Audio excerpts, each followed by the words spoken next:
Welcome back everyone. Today we have lesson 85 and today's lesson is too easy to be honest. Okay?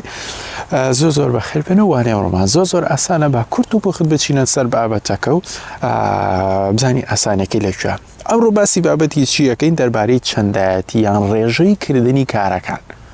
ئەم کارە زۆرەکەیت ئەم کارە هەموو ڕۆژەکەی فلان کار دوو ڕۆژ جارێکەکەی ئەمە لە ئینگلیزیدا پێیان دەوترێت فریکوەنسی هەلا ئەگەر لە بەشی زانستیش خوێندە بێتت فریکوەنسی واتە لەرە واتە دووبارە بوونەوە چەند جار شەپۆ لەگاچێتە خوارەوەیەتە سەر ئۆکەی بەو شێوازە ئەو فریکوەنسیە بۆی بزانین بابەتی ئەمڕۆمان چییە واتە ڕێژەی کردنی کارەکان ڕێژەی دووبارەکردنەوەی کارەکان دەسەواژەیەکمان هەیە و تایتڵەکەشم پێدەست پێ کردووە ئەویش بریتە لەوەی how often کە بە how oftenیش دەخوێنرێتەوە واتە often یان often تیەکە دەخوێنیت و یان نایخوێنیت و ئاساییەوە دوو شێوازەکەی دروستە how often do you swim تۆ چەندێک مەلاکیت ئۆکەی مەبەستی لەوێ هەموو هەفتەیەکەیکەیت هەموو کاتێکەکەیت یان تۆ تا چەندێک مەلە دەکەیت و ئانە باش سەیری بەشی بەکار let's take a look at the vocabulary section I have written a couple examples to you so let's go over it okay بچینە بەشی بەکار ماشەڵڵاوانە ساردە بەجدی it is really freezing یعنی لەجار دەمیشم گۆناکاتوانە ئۆکەی freezing دەرەجەکانە توانین بڵێیت chilly cold freezing ئەگە دەرەجەکان سارد زۆر ساردیتر خەریکە ئاڵێ freezing ئەی بەستێ how often do تا چەندێک دوێ بکەرەکە بەکاربێنم لە تایتڵەکە هاوتم how often do you ئەگە پرسیار لە تۆ بکەم یان لە ئێوەی بکەم how often do we ئەگە پرسیار لە ئێمە بکەم لە خۆمانی بکەم how often do they ئەگە پرسیار لەو کۆمەڵە بکەم و لەو جاماعەتەی بکەم how often do you swim تا چەندێک مەلە ئەەکەیت باشە how often do you smoke تا چەندێک جگەراکێشی جگەرە چەندێکەکێشی بەجددی okay how often do you smoke how often do you do it How often do you do it? How often do you do yoga? How often do you do yoga? How often do you play? How often do you play? How often do they play? I want to change area. How often do we visit them? سیرکەن بە ئەم بابەتە ڕەپت کەینەوە بیبەسینە بە بابەتێکی گرامەریەوە کە لە پێشووترا پێم وتون ئەها لە بیتانە ئەموت I play واتە من یاریزانم بۆ لەبەرەی present simple و بە شتێک دەوتێت کە خود پێوە گرتووە کە کاتێکە کاتانێکی زۆرانی کاتێکی زۆری بۆ تەرخانەکەی تو ئەنجامێ دەی وەکو شتێکی نەگۆڕی لێهاتەوە ئۆکەی هاوتم پرنسپڵ بۆ سەیریکەن لە بابەتی ئەم ڕۆژماندا دوو دەز و فرمانەکەمان بە سادی بەکارێناوە بۆ مانایی کە تۆ خود بە بابەتەکەەوە گرتو و ئەمە مانای پرزنت سمپڵە کە بە کوردەکەی دەبێتە ڕانەبردووی سادە کە لە دوو حاڵەتا و حاڵەتێکیانە و کارانەی کە خۆمان پێوەگرتووە بەرداوامە جامیانە دەی I play, I smoke, I swim, I drink, I eat ئۆکەی واتە من یاریزانم من ئاوخۆرم من چاخۆرم ئەها خۆت پێوەگرتو دومیشان ڕاستێک گەردونیەکان بوو کە ئەو لە سفری سەدیدا دەیبەستێەوە تا دوای بۆی لێرەش present simple بەکارهێنین دیقەت بن how often does ئەگەر بکارەکەمان چاک بوو لەسەرەوە بکارە کۆیەکان لێرە دەزمان هێگەر بکارەکەت کردە هی شیئریان هەر ناوێکی تاک ئەحمەد محەممەد هەتە دوای how often does she he it بکارەکە بە دوای how often does she exercise تا چەندێک ئەو کچە وەرزش دەکە how often does she call ئەو تا چەندێک پەیوەندیەکە پەیوەندی پێواکە چوزان پەیوەندیەکە ئۆکەی تەلەفۆنات و شتەکە سێ دەسەواژە هەیە فێری ببن بۆ بابەتی ئەمڕۆمان زۆر گرنگە ئەگەر نەتان زانیوانیش دەسەواژەکانی every day و بۆ سپەیسە ئۆکەی هەموو بۆ شایە every day واتە هەموو ڕۆژێک every week واتە هەموو هەفتەیەک و ئەگە بڵی ڕۆژناو ڕۆژێکیش دەڵێ every other day دەسەواژێکی تریشمانە every second day ئۆکەی How often does that happen? How often does that happen? ئەوەشمان هەیە ئۆکەی واتە ڕۆژناو ڕۆژێک باش تۆ لە کۆمنت دەخوارەوە چەند نمونەیتر چەند فرمانی تر دەزانی بۆم بنووسە بۆ نە بڵێ how often do you play football okay how often do you swim how do you often play basket چەندێک یاری باسکە دەکەی how often do you walk in the park تا چەندێک تۆ لە پارکەکە لە پارکێکی ئاوا پیاسەکەیت و گۆکەکەیت بەو شێوازە چەندێک نمونە دەزانی بینوسە و ئەمە بریتی بوو لە بابەتی ئەو ڕۆمان how often do you تا چەندێک تۆ کاراکەی ئەگەریش ئەگەر بەکارەکەشت تاک بوو how often does she and does Ahmed how often does Ahmed walk in this park تا چەندێک ئەحمەد لەم پارکە پیاسە دەکات. So now we will switch to the conversation section. ئێستا چینە سەر بەشی گفتوگۆ کەو لە بینی ئاری و ئەژدەرە. فەرمووی گوێی لێ بگرە و پێکەوە دەگەڕێنەوە دەیکەینەوە بە کوردی. فەرموو. Hey Ashdur, I saw you at the pool yesterday. Yes, you're right. I go to the pool every week. And how often do you go hiking? I don't go hiking much, maybe every season. What about playing football? I like football and I can say every other day. How often do you visit your parents? Once a month. How often do you exercise? I usually exercise on weekends.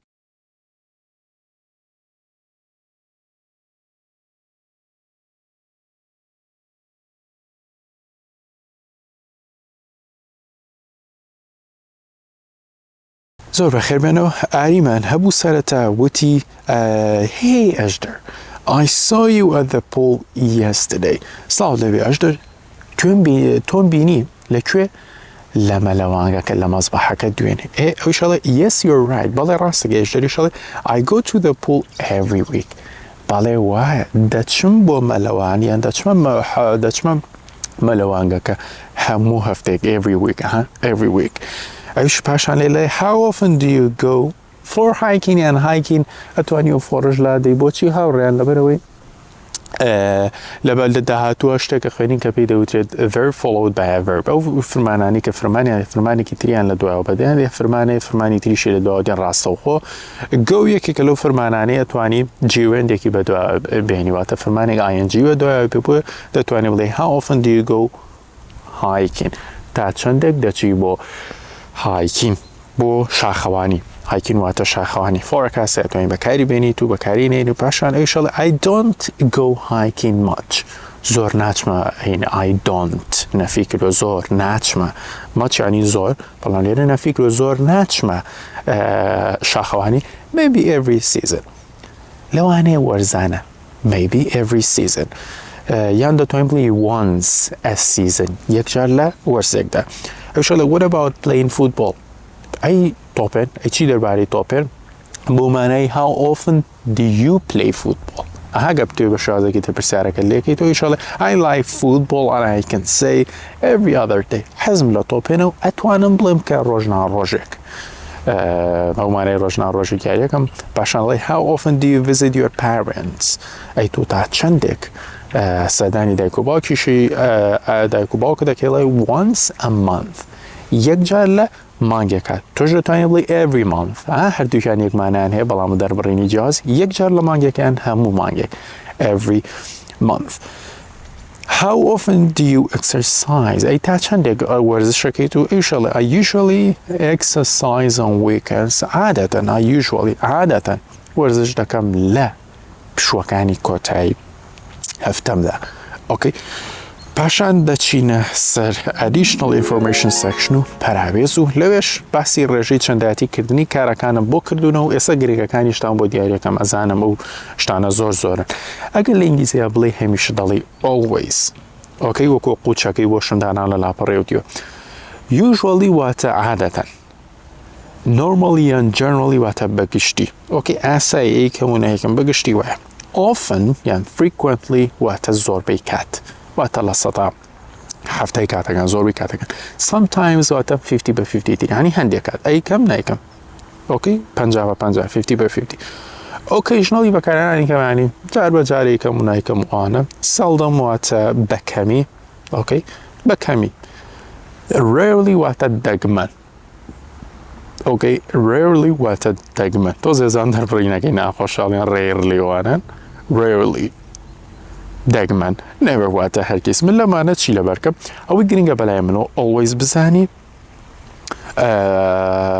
usually بزانی عادەتەن sometimes هەندێک کات و never هەرگیز ئەم چوارە زۆر گرنگە کە تۆ دەبێت لەم وشانەدا لەم ئادڤەربانەدا بیزانی ئاوەڵکارن باشە ئاوەڵکاری چەندایەتین پیشانێدا تۆ چەندێک کارەکاکی هەمیشایکی عادەتەنێکی هەندێک کاتێکیان هەرگیز نایکێ بۆی مە بەسمە ئەو چوارە بزانی بەلایانی کەم بۆگە هەمووشی بزانی باشتر لە خواری شۆ دووبارەمانەکانە بۆ نووسیویتەوە ئەو سیرکەن لە چەند نمونێکی سادەدا بەکارم هێناوە تۆش هەمان شێواز بەکاربێنەرەوە لە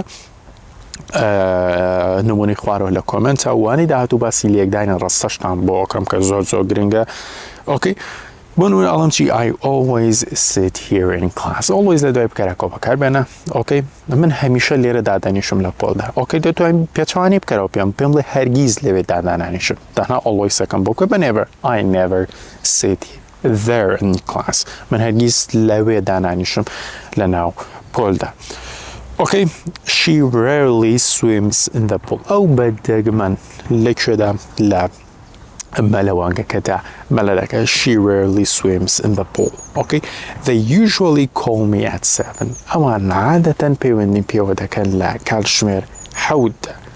I am أو sometimes أبوي زور لخوتاني علوزنا كان لدواي a verb to be وتشوزان شون بكاريم بكرة أخيره. Okay, sometimes بكرة أخيره بلا I am late sometimes. Okay, بوشاز يعني هندكات من درنگ دكون.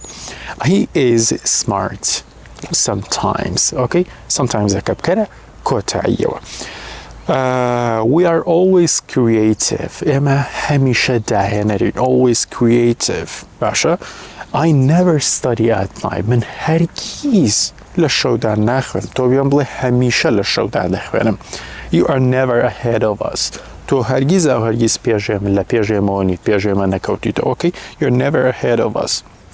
لو برون سیما I often call him in the morning. دوباره لدوای بکارکو often دانا تو I often call him in the morning. عادت زور بیکرد. Often would معنی frequently.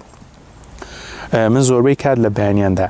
پەیوەندی پێوە دەکەم و they always study at night ئەوان هەمیشە لە شەواندا دەخوێن و I usually study in the afternoon من عادەتەن لە پاش نیوەڕوان داوانە دەخوێنم ئەمانە adverbial frequency بوون کە بۆمان باس کردی کوت و پوخت کاتێک پرسیار لە کەسێک دەکەیت how often do you swim تا چەندێک بۆ لەم مەلە دەکەیت و کاتێک کە وەڵام دەدەیت و ڕێژەکەی دیاری بکە I swim every week ئەگەر بیستە دەسەواژەکانی چەندایەتی عادەتەن و هەموو کاتێوانە بەکاربێنی I always swim in this pool من هەمیشە لەم مەزبەحە لەم مەلەوانگەی مەلە دەکەم I always swim on Sundays من هەمیشە لە یەکشەمماندا مەلە دەکەم و ئەوان بۆیە بۆ شوازە دەتوانی وەڵام بیتەوە زۆر بەلامەوە گرنگە ئەم وانەیە بزانی چونکە زۆر ئاسانە Thank you very much guys. This was the lesson about frequency and of course we will catch up and see each other inshallah in the next lesson. Have a great time and bye-bye.